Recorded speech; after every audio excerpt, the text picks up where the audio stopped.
சக்தி ஜோதிட குழுவின் சார்பாக ஸ்ரீ குபேரன் டிவி நேயர்கள் அனைவருக்கும் அநேக நமஸ்காரங்கள். சக்தி ஜோதிட குழுவின் சார்பாக நாங்கள் சனிப்பெயர்ச்சி பலன்களை பற்றி பார்ப்பதற்காக நாங்கள் 4 பேரும் வந்திருக்கிறோம். எங்களது குருநாதராகிய சக்தி சோமையா அவர்களும், ஆஸ்ட்ரோ KS ஐயங்கார் அவர்களும், அஸ்ட்ராலஜர் டாக்டர் ஹரிஹர சர்மா, சுவாமி ஹரிஹர சர்மா அவர்களும், வைத்தீஸ்வரன் ஆகிய நானும் சனிப்பெயர்ச்சி பலன்களை பார்ப்பதற்காக வந்திருக்கிறோம். இப்பொழுது சனிப்பெயர்ச்சியின் கோச்சார நிலைகளை பற்றி அஸ்ட்ராலஜர் டாக்டர் ஹரிஹர சர்மா அவர்கள் விளக்குவார்கள். அனைவருக்கும் சக்தி ஜோதிட குழுவின் சார்பாக ஹரிஹர சர்மாவின் பணிவான நமஸ்காரங்கள். நம்மளை பொறுத்தளவுக்கு ஒவ்வொரு வருஷமும் அந்தந்த பயிற்சிகளை சொல்லிக்கிட்டு வரும். குரு பயிற்சி, சனி பயிற்சி, ராகு கேது பயிற்சி, அதே போல் மாத பலன்களும் சொல்லிகிட்டு வரும், தமிழ் மாத பலன்களும் சொல்லிகிட்டு வரும். அந்த வரிசையில் நாம் இன்றைக்கி சொல்ல போகிறது அப்படின்றது சனிப்பெயர்ச்சி பலன்கள். எல்லாருமே சனிப்பெயர்ச்சி அப்படின்னாலே பயப்படுவாங்க. ஏன் அப்படின்னாக்க, ஈஸ்வர பட்டம் கொடுத்த ஒரே கிரகம் சனி கிரகத்துக்கு மட்டும்தான். அவரை பொறுத்தளவுக்கு நல்லது செஞ்சால் நல்லது நடக்கும், கெட்டது செஞ்சால் அதற்குண்டான தண்டனையை கொடுக்கக்கூடியவர். எந்த கிரகத்துக்கும் ஈஸ்வர பட்டம் கிடையாது. நம்ம சனீஸ்வர பகவானுக்கு மட்டும்தான் ஈஸ்வர பட்டம் கொடுத்துருக்காங்க. இதை தவிர நம்ம சனீஸ்வர பகவானை என்ன சொல்லுவோம் அப்படின்னாக்க, மந்தக்காரகன் அப்படிம்போம். மந்தக்காரகன் அப்படின்னாக்க, அவருக்கு வலது கால் சற்று ஊனமாக இருக்கிறதுனால என்ன பண்ணுவார், கொஞ்சம் மொல்லமாக போவார். அதே போல் நம்மளோட கிரக பயிற்சியில் பொறுத்தளவுக்கு மெல்லமாக செல்லும் கிரகங்கள், விரைவில் செல்லும் கிரகங்கள் அப்படின்னு இருக்குது. அதில் அதிக மெல்லமாக செல்லக்கூடிய கிரகங்கள் அப்படின்றது சனி பகவான். இவர் சற்றேறக்குறைய 2.5 வருஷம் ஒரு ராசியிலேருந்து ஒரு ராசிக்கு கடக்கக்கூடிய காலகட்டங்கள். குரு பகவான் 1 வருஷத்துக்கு ஒரு ட்ரிப்பு கிடப்பார். ராகு கேது பகவான் 1.5 வருஷத்துக்கு ஒரு ட்ரிப்பு கிடப்பார். அப்போ நம்மளை பொறுத்தளவுக்கு 2.5 வருஷம் ஒரு ராசியில் இருக்கக்கூடியவர் சனி பகவான். இந்த சனி பகவானை பொறுத்தளவுக்கு அது 9 நட்சத்திரத்துக்கும் பலன்களை கொடுக்கக்கூடியவர். அப்போ நம்ம பொறுத்தளவுக்கு இந்த சனிப்பெயர்ச்சியை பொறுத்தளவுக்கு அஷ்டமத்து சனி, அர்த்தாசிரம சனி, ஏழரை சனி, ஏழரை சனியில் ஜென்மச்சனி, பாதச்சனி, இவங்களுக்கு தான் நம்ம பெரும்பாலும் இம்பார்ட்டன்ட் கொடுக்குறோம். சரி, பாக்கி பேர்களுக்கு எதுவும் பிரச்சனை இல்லையா சாமி அப்படின்னாக்க, அவங்களுக்கு இந்த தாக்கத்துடைய விகிதம் கம்மியாகும். அதே போல் நம்ம இந்த பேரில் என்ன சொல்ல போகிறோம் அப்படின்னாக்க, ஒவ்வொரு அந்த அஷ்டமத்து சனி, அர்த்தாசிரம சனி, ஏழரை சனி நடக்கிறவங்களுக்கு என்னென்ன எளிய பரிகாரங்கள் செய்யணும் அப்படின்றதையும் நம்ம இந்த பலன்களில் ஒவ்வொரு ராசிக்கும் விரிவாகவும் விளக்கமாகவும் சொல்ல போகிறோம். அதுக்கு முன்னாடி இந்த சனிப்பெயர்ச்சி என்றைக்கு நடக்குது, எந்த நேரத்தில் நடக்குது அப்படின்றத ஃபஸ்ட்டு பார்த்துப்போம். இந்த சனிப்பெயர்ச்சி அப்படின்றத பொறுத்தளவுக்கு நிகழும் மங்களகரமான சுபகிருது வருஷம் பங்குனி மாதம் 15ஆம் தேதி, அதாகப்பட்டது ஆங்கில தேதி அப்படின்றது 29/3/2023. அன்றைக்கி கிழமை அப்படின்றது வசந்த கிழமையான புதன்கிழமையில் பிறக்கிறார். அன்னைக்கு பிறக்கிற அன்னைக்கு என்ன நட்சத்திரம் இருக்குது அப்படின்னாக்க, ராகுவோடைய நட்சத்திரமான திருவாதிரை நட்சத்திரத்தில் பிறக்கிறாரு. மிதுன ராசியில் பிறக்கிறாரு. அவர் பெயர்ச்சி அடைகிறது அப்படின்றத பொறுத்தளவுக்கு மகரத்தில் அவிட்டம் 2ஆம் பாதத்துலேருந்து அவிட்டம் 3ஆம் பாதம் கும்பத்துக்கு பெயர்ச்சி அடைகிறாரு.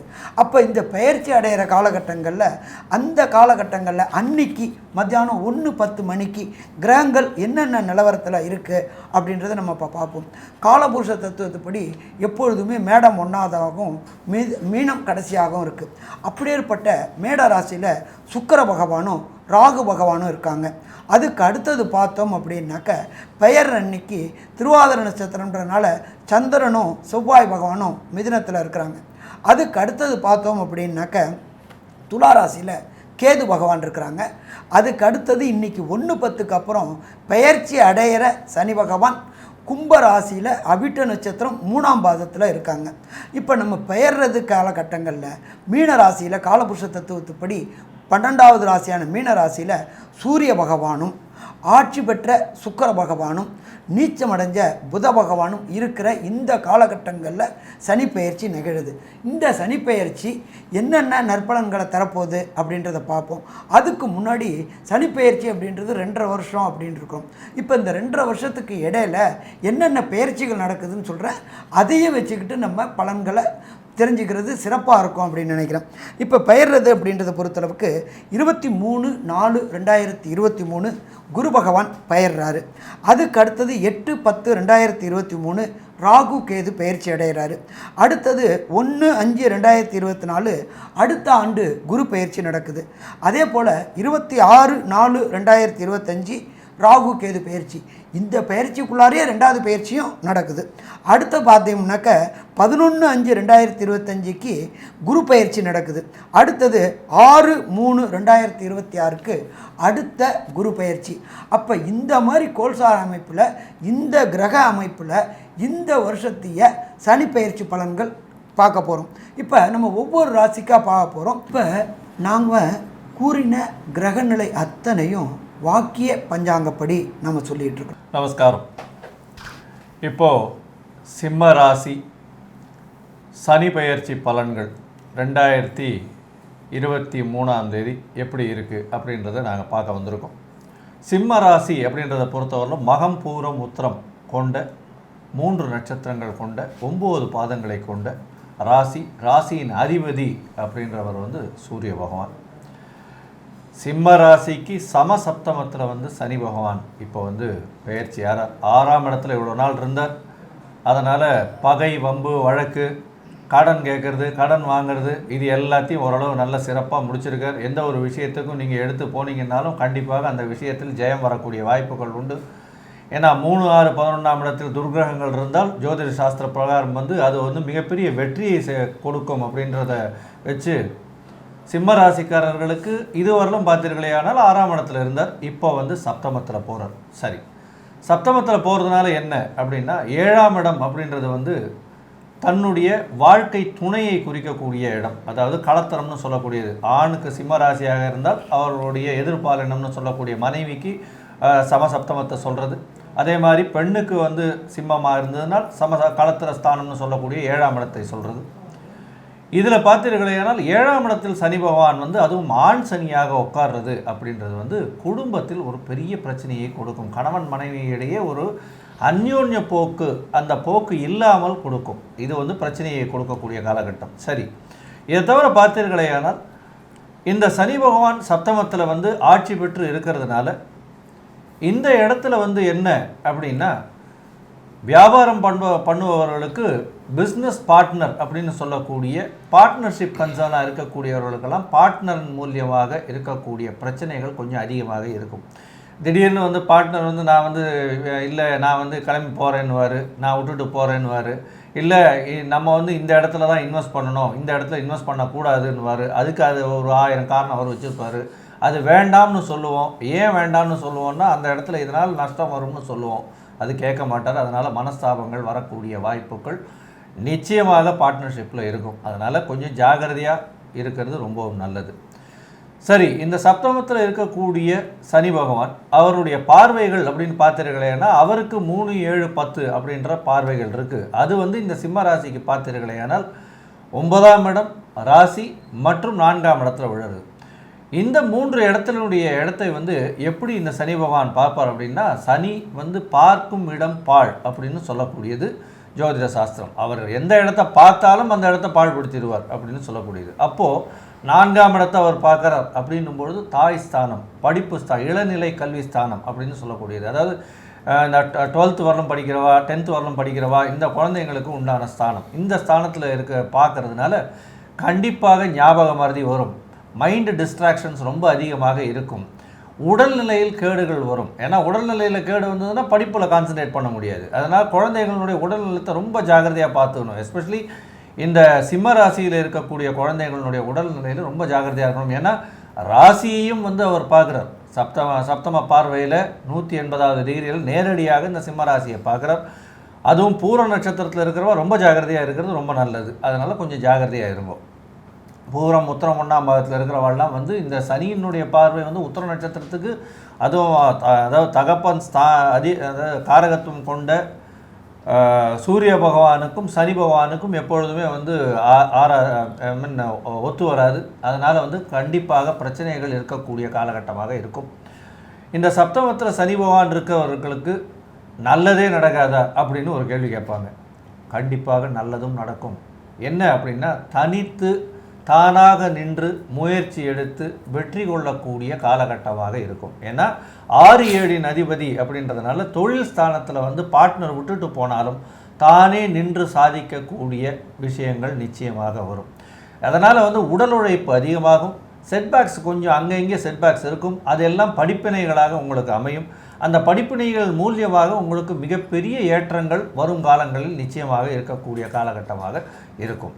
இப்போது இந்த சிம்ம ராசிக்காரர்களுக்கு பார்த்தீர்களேனால் சனி பகவானுடைய பார்வையினால் அவர் பார்க்கும் இடங்களில் எந்தெந்த மாற்றங்கள் ஏற்படும் அப்படின்றத வந்து ஐயா சக்தி சோமையா சொல்லுவார்.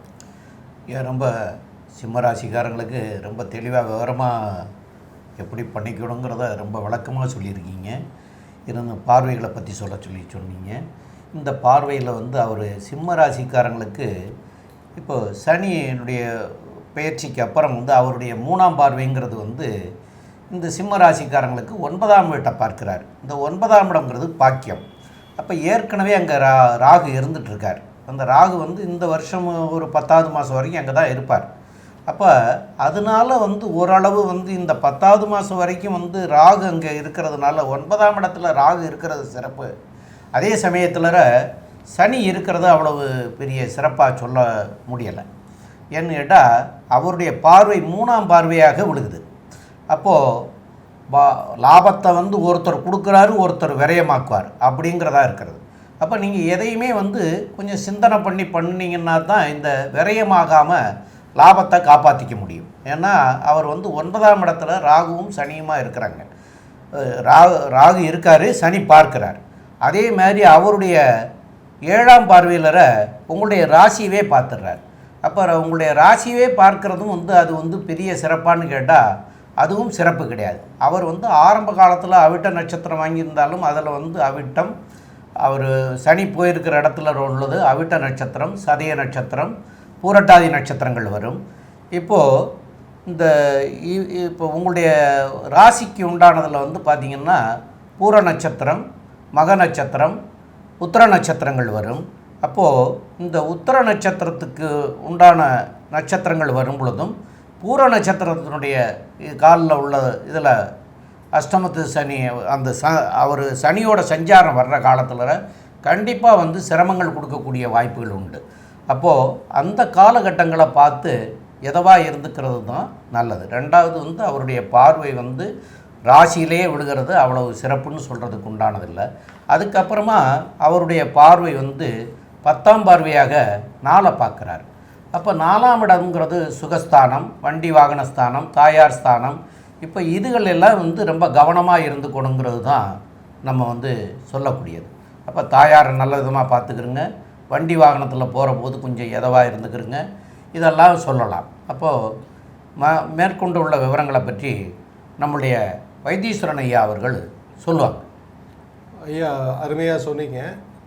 இப்போது சிம்ம ராசிக்கு வந்து சப்தம பார்வையாக சனி வரப்போகிறார். சப்தமத்திலிருந்து பார்க்க போகிறாரு. எப்போவுமே சூரியனுக்கும் அதாவது உங்கள் ராசி அதிபதியான சூரியனுக்கும் சனிக்கும் ஆகாது, அவ்வளோ ஒத்து வராது. அதே டைமில் இப்போது சனியோட பார்வை 9ஆம் இடத்துல விழுறதுனாலையும் இந்த சூரியனோட இடமான சிம்மத்தை பார்க்குறதுனாலையும் இந்த தகப்பனாரோட உள்ள உறவுகளில் சில சிக்கல்கள் வரலாம். அதை வந்து நீங்கள் கொஞ்சம் கவனமாக கையாளணும். இந்த டைமில் அவங்க சொல்கிறத கேட்டு அவங்க வார்த்தைக்கு ஒரு மதிப்பு கொடுத்து கொஞ்சம் அதை வந்து நல்லபடியாக ஹேண்டில் பண்ணிங்கன்னா அது நல்லாயிருக்கும். அதே மாதிரி ராசியவே பார்க்குறதுனால சில நோய்கள் வரும், சில சின்ன சின்ன உடல் உபாதைகள் வரும். ஆனால் அது வந்து என்னன்னு கண்டுபிடிக்கிறது கொஞ்சம் கஷ்டமாக இருக்கும். ஏன்னா மறைமுகமாக இருக்கும். அதுக்கு நீங்கள் ஒரு ட்ரீட்மெண்ட் பண்ணுவீங்க, அது இன்னொரு சைடில் இருக்கும்பாங்க, அதும்பாங்க. ஒரு கரெக்டாக அது என்னன்னு நோய் தெரியாது, அப்படியே இழுத்துட்ருக்குறோம், அப்படியே கொஞ்சம் கொஞ்சமாக அது சரியாயிடும். நீங்கள் இன்னொன்றுக்கு ட்ரீட்மெண்ட் பண்ணுவீங்க, கை கால் வலிம்பீங்க, அதுக்கு வேற ஒரு ட்ரீட்மெண்ட் பண்ணுவாங்க. இப்படி அது கொஞ்சம் டைம் எடுத்து சரியாயிடும், அதுவாகவே சரியாகும். ஆனால் நீங்கள் வந்து அதுக்காக உடல் நலத்தில் கொஞ்சம் கவனமாக இருக்கிறது நல்லது. ஏன்னா 4ஆம் இடத்தையும் சனி பார்க்குறார். அதனால் உங்களோட அந்த டென்ஷன் வந்து உங்களுக்கு கொஞ்சம் ஜாஸ்தியாக இருக்கும். உடல் உபாதையினால் டென்ஷன் கொஞ்சம் ஜாஸ்தியாக இருக்கும். அதே மாதிரி வீடு வாகனம் பழுதாகிறது வந்து நடக்கும் இந்த டைமில். இந்த 3 வருஷம் சனி பயிற்சியில் வந்து உங்களுக்கு வீட்டில் ஏதாவது வேலை செய்ய வேண்டியது வரும், வீட்டில் வந்து ஏதாவது ரிப்பேர் ஒர்க் பண்ண வேண்டியது வரும், இல்லை வாகனங்கள் பழுதாகி அதை சரி பண்ணுற இது வரும். இதனால செலவுகள் வரும். இந்த செலவுகளை நீங்கள் சமாளிக்கிற மாதிரி பிளான் பண்ணிக்கிங்க. இதுக்கு தகுந்த மாதிரி பொருளாதாரத்தையும் கொஞ்சம் கரெக்டாக மேனேஜ் பண்ணிக்கிங்க. பொதுவாக குரு ராகு பயிற்சி, குரு இப்போ இந்த சனி பயிற்சிக்கு அப்புறம் 1 மாதத்தில் பழையபடி பயிற்சி ஆயிடுறாரு. அது வரைக்கும் கொஞ்சம் கஷ்டமாக இருக்கும். ஏன்னா அஷ்டம குருவாக இருக்கிறதுனால அந்த டைமில் சனியும் சப்தம பார்வையில் இருப்பார், குருவும் அஷ்டம குருவாக இருப்பார். அந்த 1 மந்த் வந்து கொஞ்சம் ப்ராப்ளமேட்டிக்காக இருக்கும். அதுக்கப்புறம் வந்து நீங்கள் கொஞ்சம் ரிலீவ் ஆவீங்க. ஏன்னா 9ஆம் இடத்துக்கு குரு போயிடுவார். அதனால் நீங்கள் அதுக்கப்புறம் கொஞ்சம் ஃப்ரீ ஆகிடுவீங்க. ஆனால் நீங்கள் எல்லாம் சிம்ம ராசியை பொறுத்த வரைக்கும் எவ்வளோ பிரச்சனை வந்தாலும் நான் பார்த்துப்பேன்னு சொல்லி அதை எதிர்த்து ரொம்ப போராடிடுவீங்க. அதை கொஞ்சம் கவனமாக கையாளணும். நீங்கள் ரொம்ப எதிர்த்து போராட சனி உங்களுக்கு பிரச்சனைகளை கொடுத்துக்கிட்டே இருப்பார். அதனால் கொஞ்சம் உங்கள்கிட்ட இந்த 3 வருஷம் கொஞ்சம் பணிவை அவர் எதிர்பார்ப்பார். அந்த பணிவை நீங்கள் வந்து கொஞ்சம் பணிவாக போனீங்கன்னா உங்கள் வேலையிலையும் சரி உங்கள் தொழிலையும் சரி நல்ல முன்னேற்றம் இருக்கும். அதே மாதிரி ஐயா சொன்ன மாதிரி குழந்தைங்க படிப்பில் வந்து இன்னும் கொஞ்சம் ஜாஸ்தி எஃபர்ட் போடணும். அதை பண்ணுங்கள், அவங்களோட இது நல்லாயிருக்கும். ஃபேமிலியில் அட்ஜஸ்ட் பண்ணி போகணும். ஏன்னா வார்த்தைகள் வந்து ரொம்ப கவனமாக இருக்கணும். அட்ஜஸ்ட் பண்ணி போனீங்கன்னா பிரச்சனைகளை சமாளிக்கலாம். பார்ட்னர்ஷிப்லேயும் அதே மாதிரி தான். அதை அந்த மாதிரி கொஞ்சம் அட்ஜஸ்ட் பண்ணி போங்க. கீழ்நிலை உங்களுக்கு கீழே இருக்கிறவங்க, உங்கள் தொழிலில் வேலை செய்கிறவங்க, உங்ககிட்ட வேலை செய்கிறவங்க, உங்கள் கூட கீழே வேலை செய்கிறவங்க, இவங்கள்ட்ட எல்லாம் கொஞ்சம் அட்ஜஸ்ட் பண்ணி போங்க. கொஞ்சம் தடித்த வார்த்தைகளை யூஸ் பண்ணாதீங்க. அது வந்து பிரச்சனைகளை உருவாக்கும். கீழ்நிலை ஊழியர்களால் உங்களுக்கு பிரச்சனைகள் வரும். அதனால் அதில் கவனமாக கையாளுங்க. மற்றபடியாக சிம்மராசிக்காரங்க நீங்கள் வந்து எதையுமே தைரியமாக எதிர்கொள்கிற அளவுக்கு மனதைரியம் உள்ளவங்க. அதனால் எல்லாத்தையும் சமாளித்து மேலே வந்துடலாம். மீதி இன்னும் உள்ள இந்த இது வந்து நாங்கள் வாக்கிய பஞ்சாங்கப்படி இந்த சனிப்பெயர்ச்சி பலன்களை பற்றி சொல்லிகிட்டு இருக்கிறோம். இப்போ இதில் தசாபுத்தி பலன்கள் சிலவங்களுக்கு சரியாக இருக்காது. இப்போ நடக்கிற தனிப்பட்ட ஜாதகத்தில் உள்ள தசாபுத்தி பலன்கள் சரியாக இருக்காது. அதுக்கான பரிகார பலன்களை பற்றி அஸ்ட்ராலஜர் டாக்டர் சுவாமி ஹரிஹர சர்மா அவர்கள் விளக்குவாங்க. ஐயா நல்லா அழகாக சொன்னீங்க ஐயா. இப்பொழுதுமே சிம்மம் அப்படின்னாக்க எல்லாரும் சூரியனுடைய ஒளியை வாங்கி தான் மற்ற கிரகங்கள் எல்லாமே செயல்படுது. அப்படியேற்பட்ட சிம்மத்துக்கே இன்றைக்கி சனி பார்வைப்படுது. இது 1 நாள் 2 நாள் படலை, சற்றேறக்குறைய 3 வருஷம். 3 வருஷத்தில் 6 மாதம் வக்ரகதி அடைகிறாரு. வக்ரகதி அடையும் போது சனியே பலவீனம் அடையும் பொழுது இப்போ நமக்கு கெடுபலன்களை குறைப்பார். ஆனால் எப்பொழுதுமே தகப்பனுக்கும் மகனுக்கும் ஆகாத கிரகம் அப்படின்னாக்க சூரியனும் சனியும். சரி, இதை மாதிரி ஆயிடுச்சு, நம்ம இப்போ பிரச்சனைகளை எதிர்கொண்டு தான் ஆகணும். அப்படிங்கும்பொழுது பிரச்சனைகளை எதிர்கொள்கிறதுல 2 விதம் இருக்குது. ஒன்று எதிர்த்து போராடுறது, இன்னொன்று சரணாகதி. நம்மளை பொறுத்தளவுக்கு நம்ம சராசரி மனிதர்கள் தெய்வத்தின் கிரகங்களை, தெய்வத்துடைய ஆளுமை உள்ள கிரகங்கள்கிட்ட சரணாகதி அடைஞ்சோம்னாக்க கண்டிப்பாக பிரச்சனை. ஐயா இதில் ஒரு அதாவது நான் குறுக்கிறதுக்கு மன்னிக்கணும், இதில் ஒரு சின்ன விஷயம் நான் கேட்டு தெரிஞ்சுக்கணும். அதாவது சில பேர் என்ன சொல்கிறாங்க அப்படின்னா, ஏற்கனவே சனி பகவான் பிடிச்சிருக்காரு, இப்போ திருப்பியும் போய் எதுக்கு சனி பகவானை போய் பார்க்கணும்? ஏன்னா அவர் வர வேண்டான்றதுக்காகத்தான், அவரால் தான் நம்ம பிரச்சனையே வருது, அவரை போய் நம்ம பார்க்கணுமா கோவிலில் போய்? இதுக்கு உங்களுடைய கருத்து என்ன? கண்டிப்பாக இதுக்கு கருத்து சொல்கிறீங்க. எப்பொழுதுமே பொறுத்தளவுக்கு யாரால் ப்ராப்ளம், இப்போ நம்ம 2 பேருக்குள்ளார ப்ராப்ளம் வந்துருச்சு, நம்ம 2 பேருக்குள்ள ப்ராப்ளத்தை நாமளே தீர்த்துக்கிட்டோம்னா பிரச்சனை உடனே முடியும். 3வது மனுஷன் உள்ளார வந்தாச்சுனாக்க குரங்கு ஆப்பத்தை பங்கிட்ட கதையே ஆகும். அதனால தான் நம்ம என்ன சொல்கிறோம், யாரால் ப்ராப்ளமோ அவங்கள்ட்டையே சரணாகதி.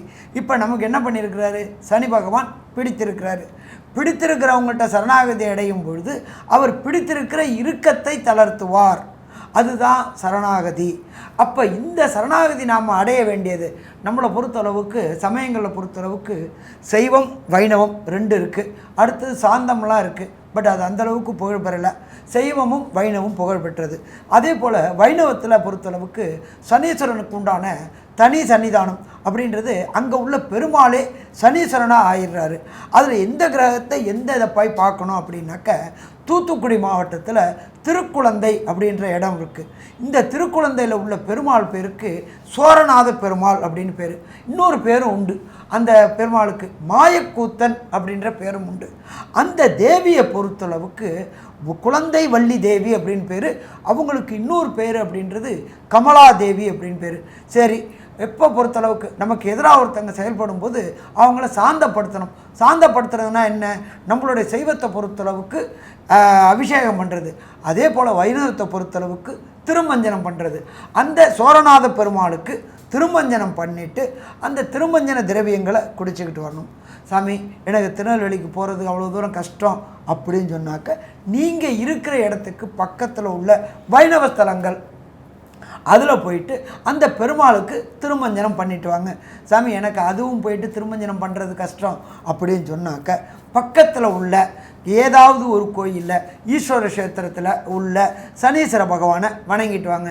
சாமி, எனக்கு அதுவும் போகிறது கஷ்டம் அப்படின்னு சொன்னாக்க காகத்துக்கு தினமும் சுடு சாப்பாடு வைங்க. ஒன்று. அடுத்தது ஊனமுற்றவர்களுக்கு தானம் பண்ணுங்க. அதே போல் அந்த ஊனமுற்றவங்க அப்படின்ற பொறுத்தளவுக்கு சனியை பொறுத்தளவுக்கு மந்தக்காரகன்னு சொல்கிறோம். மந்தக்காரகன்னாக்க மெல்ல செல்லக்கூடியவங்கள்.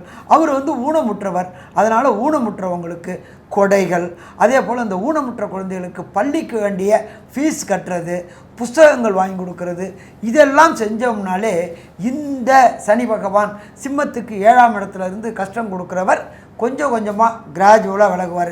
எப்பொழுதுமே சனி பகவானை போய் பார்த்தோம், 7.5 சனியில் போய் சனி பகவானை பார்க்குறோம், யாரால் பாதிப்பு உண்டோ அவங்கள பார்க்குறது தான் சிறப்பு. ஒரு சில பேர் என்ன பண்ணுவாங்க அப்படின்னாக்க தன்னுடைய இது பிரச்சனைக்குரியவரையே போய் பார்க்கணும். பிரச்சனைக்குரியவரை பார்க்காம பிரச்சனை பண்ணாதவரை பார்த்து நம்ம என்ன பண்ண போகிறோம்? அதனால தான் யாரால் பிரச்சனையோ அவங்களையே பார்க்க சொல்கிறோம். உங்களுக்கு இது புரிஞ்சிச்சிங்களையா? கொடுத்தது. இப்போ இந்த சிம்ம ராசிக்கு நடக்கக்கூடிய ப்ளஸ் என்ன மைனஸ் என்ன, சிம்ம ராசிக்கு இந்த சனிப்பெயர்ச்சினால் வரக்கூடிய சாதகம் என்ன பாதகம் என்ன அப்படின்றது கன்க்ளூஷன் கொஞ்சம் கொடுத்தீங்கன்னா நல்லாயிருக்கும். ஐயா, அற்புதமாக சொன்னீங்க. அதாவது எளிய பரிகாரங்கள், முடிந்த அளவுக்கு செய்யக்கூடிய, அதாவது டெய்லியே செய்யக்கூடிய பரிகாரங்களை ரொம்ப அழகாக சொன்னீங்க. இப்போ சிம்ம ராசிக்கு பார்த்தீர்களேயானால் அவர்களுடைய பலன்களை பொறுத்தவரையிலும் 7ஆம் இடத்தில் சனி பகவான் இருக்கிறது உடல் நலத்தை பாதிக்கும். படிப்பு விஷயத்தில் குழந்தைகளுக்கு கொஞ்சம் மந்தகதி ஏற்படக்கூடிய வாய்ப்புகள் உண்டு. தாயின் உடல்நிலையில் கொஞ்சம் சோர்வு இருக்கக்கூடிய, கொஞ்சம் செட்பேக் இருக்கக்கூடிய காலகட்டமாக இருக்கும்.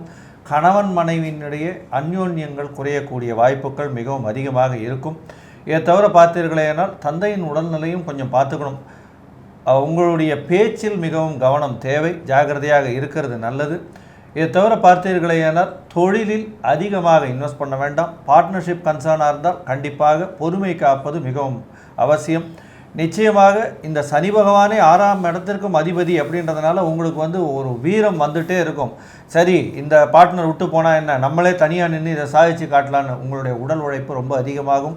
கண்டிப்பாக இந்த உடல் உழைப்பின் அதிகத்தினால உங்களுடைய உடல் கஷ்டத்திற்கு ஏற்படும். அதனால் உடல் வலிமை கம்மியாகக்கூடிய வாய்ப்புகள் நிச்சயமாக உண்டு. சரி, உங்களுடைய உடல் நலத்தில் கவனங்கள் மிகவும் தேவை. சீனியர் சிட்டிசன்ஸ் அவங்க அவங்களுடைய உடல் நலத்தை டாக்டர்கிட்ட போய் பராமரிச்சிக்கிறது மிகவும் நல்லது. கண்டிப்பாக போய் பார்த்துட்டு வர்றது நல்லது அப்படின்றதையும் சொல்கிறோம். கழிவு பாதைகளில் வரக்கூடிய பிரச்சனைகள் நிச்சயமாக இருக்கும். உடல்நிலையில் பார்த்தீர்களேனால் கழிவு பாதை, அதாவது யூரினரி ட்ராக்டு, டைஜஸ்டிவ் ட்ராக்டு, இந்த இதுவெல்லாம் இந்த ஏரியாஸில் இருக்கக்கூடிய பிரச்சனைகள் வரக்கூடிய ப்ராப்ளங்கள் இருக்கும். அதனால் ஜாகிரதையாக மருத்துவர் சொல்லும் ஆலோசனையின் படியாக நடக்கிறது மிகவும் நல்லது. 7ஆம் இடத்துல சனி பகவான் இருக்கிறதுனால வண்டி வாகனங்களை வேகமாக ஓட்ட வேண்டாம். இளைஞர்களுக்கும் சொல்லக்கூடியது இதுதான். வண்டி வாகனங்களை வேகமாக ஓட்ட வேண்டாம். தேவையில்லாத பழக்க வழக்கங்களில் ஈடுபட வேண்டாம். ஏன்னா ராசியவே சனி பகவான் பார்க்கறதுனால இந்த மாதிரியான மாறுதல்கள் ஏற்படக்கூடிய வாய்ப்புகள் உண்டு. கண்டிப்பாக அரசாங்கம் சொல்லக்கூடிய இந்த ஹெல்மெட் போட்டு போகிறது, அதே மாதிரி சீட் பெல்ட் போட்டு போகிறது காருக்காக இருந்தால், இந்த மாதிரியான விஷயங்களை கண்டிப்பாக கடைபிடித்து அவர்கள் சொல்லக்கூடிய இந்த ஸ்பீடு மீட்டர்ஸ், அந்த கிலோமீட்டர் ஸ்பீடு சொல்கிறாங்க இல்லையா, அதுக்கேற்ற மாதிரி செல்வது தான் நிச்சயமாக நல்லது அப்படின்றதையும் சொல்கிறோம். இதை தவிர பார்த்தீர்களேனால் இந்த காலகட்டத்தில் நல்லதே நடக்காத சமி 7ஆம் இடத்துல எப்படி இருக்குது அப்படின்னா கண்டிப்பாக நல்லதும் நடக்கும். என்ன நடக்கும் அப்படின்னா இந்த சனி சம்பந்தப்படும் போது தான் கண்டிப்பாக திருமணங்கள் கைகூடக்கூடிய வாய்ப்புகள் உண்டு. அதனால் பார்த்தீர்களேயானால் உங்களுக்கு, அதாவது ஆணுக்காக இருந்தாலும் பெண்ணுக்காக இருந்தாலும் திருமணத்திற்காக பார்த்து கொண்டு இருப்பவர்கள், அதாவது இளைஞர்கள் இளைஞர்கள், கண்டிப்பாக இந்த காலகட்டத்தில் இந்த 3 வருடத்தில் கண்டிப்பாக திருமணம் ஏற்படக்கூடிய வாய்ப்புகள் மிகவும் அதிகம். அதற்கு குருவினுடைய பார்வையும் இருக்கணும். இருந்தாலும் சனியின் பார்வை வந்து மிகவும் முக்கியமான ஒன்று அப்படின்றதையும் சொல்கிறோம். இந்த காலகட்டத்தில் சிம்ம ராசிக்காரர்கள் தன்னுடைய வாக்கு, உடல், தன்னுடைய குடும்பம், அதை தவிர தன்னுடைய 7ஆம் இந்த களத்திரஸ்தானம், இது எல்லாம் வந்து கொஞ்சம் ஜாகிரதையாக பார்த்துக்கிறதும், படபடப்பு இல்லாமல் பொறுமை காப்பதும் மிகவும் நல்லது அப்படின்றத சொல்லி, இந்த சிம்ம ராசிக்காரர்களுக்கு இந்த சனி பெயர்ச்சி நிச்சயமாக ஒரு மாறுதல்களை ஏற்படுத்தும், சுமாராக இருக்கும் அப்படின்றத சொல்லி, லோகா சமஸ்தா சுகினோ பவந்து, கண்டிப்பாக இது ஒரு ஏற்றமாக இந்த சிம்ம ராசிக்கு இருக்கும். நன்றி, வணக்கம். ஸ்ரீ குபேரன் டிவியை பார்த்தமைக்கு நன்றிகள். மேலும் இது போன்ற தகவல்களை தெரிந்து கொள்ள ஸ்ரீ குபேரன் டிவியை சப்ஸ்கிரைப் செய்யுங்கள். மறக்காமல் பெல் ஐக்கானை கிளிக் செய்யுங்கள்.